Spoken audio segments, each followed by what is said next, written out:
Dan, just the man I wanted to see. Come on in. Hey boss, listen, I'll be the first to admit that was a bad game. And we definitely could have done so much better with what we have available. And I promise you, this week, there are going to be a lot of changes in the way we do things at practice. Alright, we are getting our first win next week. That I can promise. Yes, about that. Listen, Dan, I'm going to be completely honest with you here.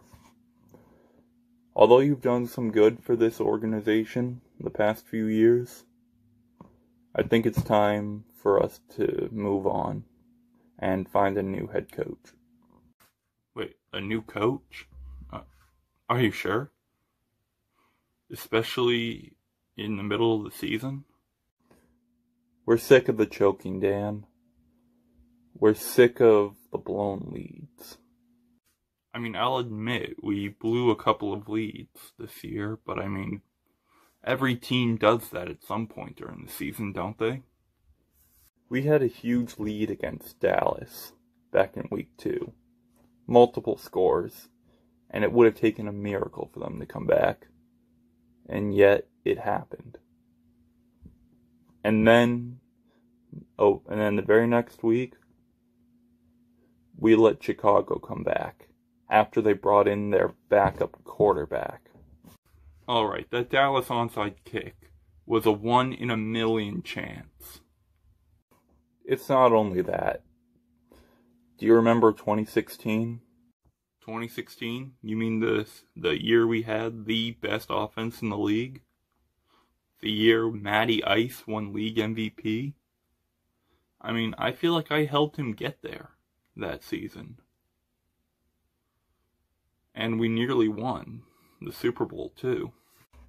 We were ahead 28-3, Dan, late in the third quarter. That's a 25-point lead.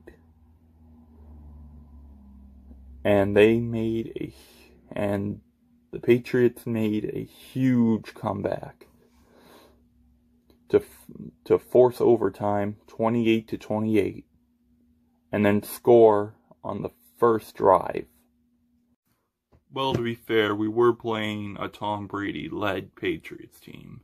And I mean, he's famously known for making comebacks. Not like this, Dan. Not a 25-point lead.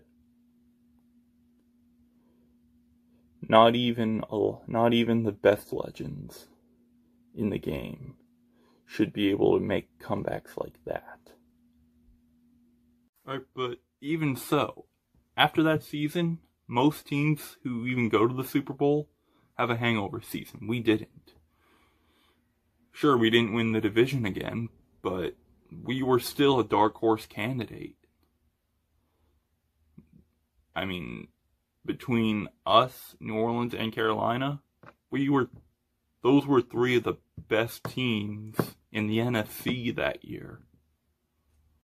Dan, since that Super Bowl, we brought a soccer team to MLS. And that team has won the league title and the US Open Cup, as well as set a new standard for soccer in the United States. What does soccer have to do with this? They're owned by the same organization, Dan. I own both the Falcons and Atlanta United. So clearly, the issue is within the team itself. Well, thank you for all the good things you've done for this organization, Dan.